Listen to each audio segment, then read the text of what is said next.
Në xhenet, ka thonë herë profeti, jo herë, por disa herë, po herë që po përmendim ne. Tha o shokët e mi, i foli kështu për të madhin Zot. Thojnë kur fliste ai, kush mund të fliste tjetër kur folte ai? Kur folte Muhamedi alayhis salam të shpjegoj Islam, të shpjegoj madhështinë e sunduesit suprem, thot shokët e vet. Bëheshi sikur ishi shtylla, të vinte ai Zot që ndronte mbi tokë. Ka krajësia u shtan kështu duke dëgju nga Kurani famlart, e duke dëgju shpjegim të gigantit madh profecisë Muhamedi alayhis salam për sa i përket sunduesit që tha innakum satarawna rabbakum.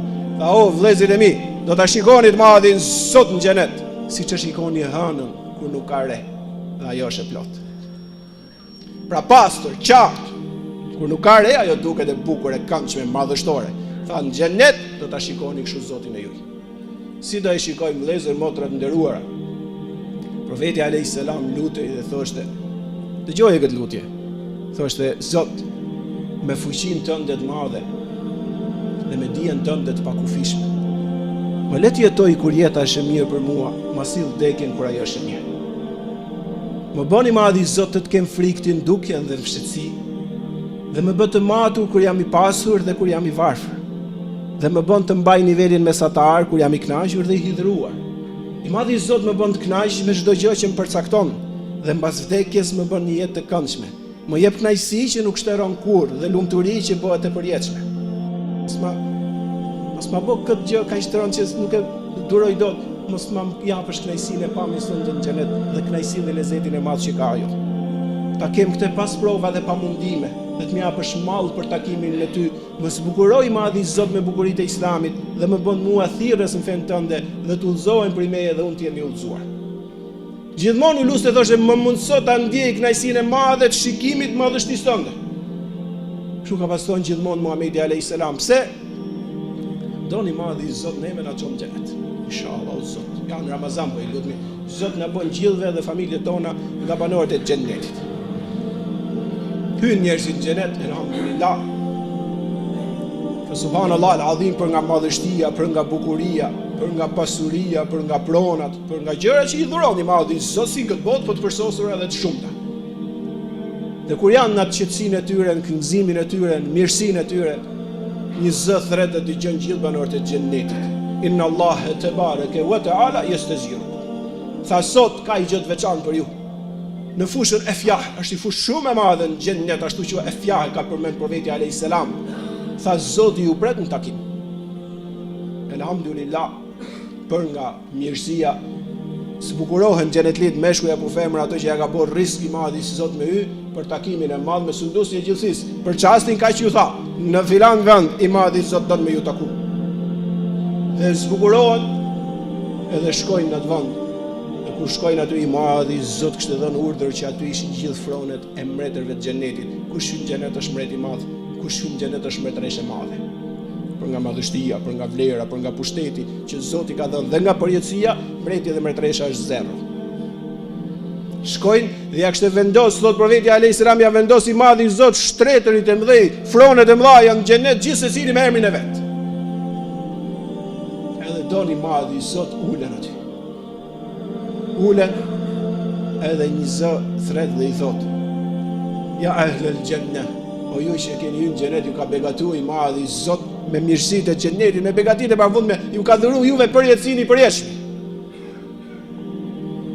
Sot është ditë, sot që keni takim me të madhin Zot, është ditë që juve se keni iden sa do shkojnë mirësitë. Sot s'ka llogari mirësie. Sot sunduesi që i thot diçka e bëu, ajo bëhet. Tha lutuni. Çfarë doni ju ka sot? Tani subhanallah. Në xhenet edhe s'ke ça lutesh, si ka të gjitha. Dhe ato me drejt i thojnë: "Çfarë ti lutemi ne të madhit Zot më shumë? Fytyrat na i zbardhi. Xhenetet na i dhuroi. Me mirësitë e madhe na i mbushi. Nga zjarri i xhenemit na shpëtoi. Gradat në xhenet na i shton xhenetin gjithmonë e zbukuron. Çfarë kërkojmë tjetër?" Edhe kur e mbyllën fjalën e tyre dhe u stabilizuan mirë në ato ndenjet e tyre, fa subhanallahu al-azim, një nur, një dritë e madhe mbulon xhenetin. Dritë e madhe, nur i madh që si Stefana herë në xhenet, Dhe kur I ngrenë kokat e tyre, Sundusi suprem I këtij universi vjen për taku xhenetlit. Ngrenë kokat lart. Dhe subhanallahu al-azim për nga madhështia, nuri, drita e paparë ndonjëherë as në xhenet. Dëgjojnë edhe si thash, dëgjimi dhe shikimi janë dy gjërat më të mëdha që kanë bëjnë me Sundusin. E dëgjojnë gjëja parë që thot ja ehlel xhenne, assalamu alaikum.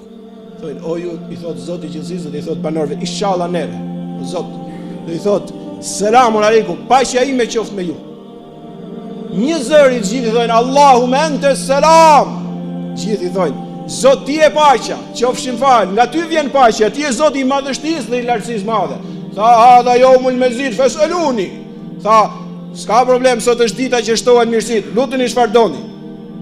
I thonë, I madhi Zot të qofshin fal, lutemi të kesh I kënaq me ne, edhe ne jemi shumë të kënaq me ty. I kthehet Zoti I gjithësisë dhe I thotë, o banorët e xhennetit, ju lajmëroj juve, ju sqaroj juve se sot jam shumë I kënaq me ju. Nuk do hidhrohem më kurrë. Kërkoni, I thotë Zoti I gjithësisë prapë atyre në xhenet, kërkoni se unë sot do t'ju jap. Dhe bisedojnë edhe bin dakord për I gjë. I madhi Zot të qofshin fal.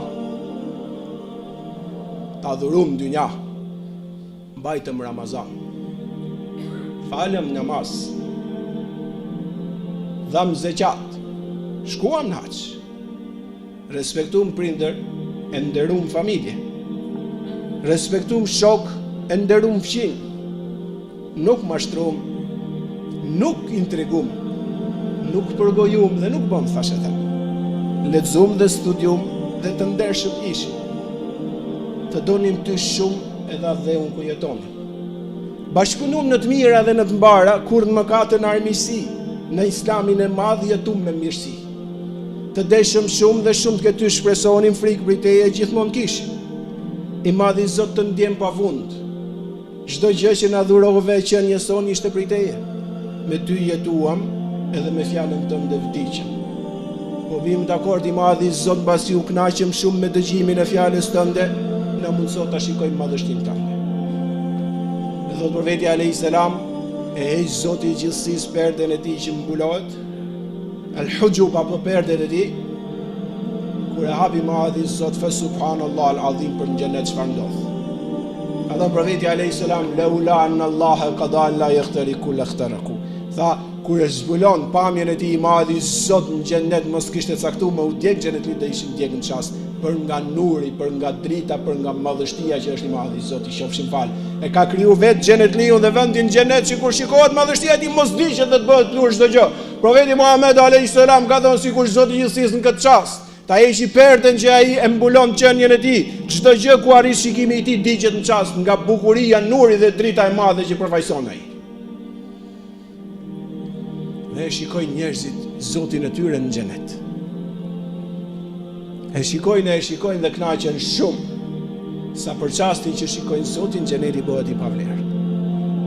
Kur I madhi Zot në këto çaste mbasi njerëzit kënaqen me gjithë secilin nga xhenetlit, e fton vetëm ai Zoti I gjithësisë dhe ai. Gjatë bisedës ka thënë profeti alayhis salam, gjithë secilin kur po bisedon I thot, o njeriu im, o rob im, po të qofsha fal I thot, atë kujtohet dita kur në dynja, në këtë çast, në këtë orë, në këtë sekond ke bërë mëkat ndaj meje. E njeriu ul kokë, po Zoti ignorant ka qenë. Atë kujtohet dhe ky gjinaf në këtë kohë që e ke bërë, dhe mua nuk më kujtove. Thot, po I madhi Zot, me turp e kujtoj. Atë kujtohet kjo dhe I kujton disa nga gjinafeve që I ka bërë në këtë botë. E njeriu do I thot, kur ja përmend disa me turp madh, thot I madhi Zot, a do më falësh?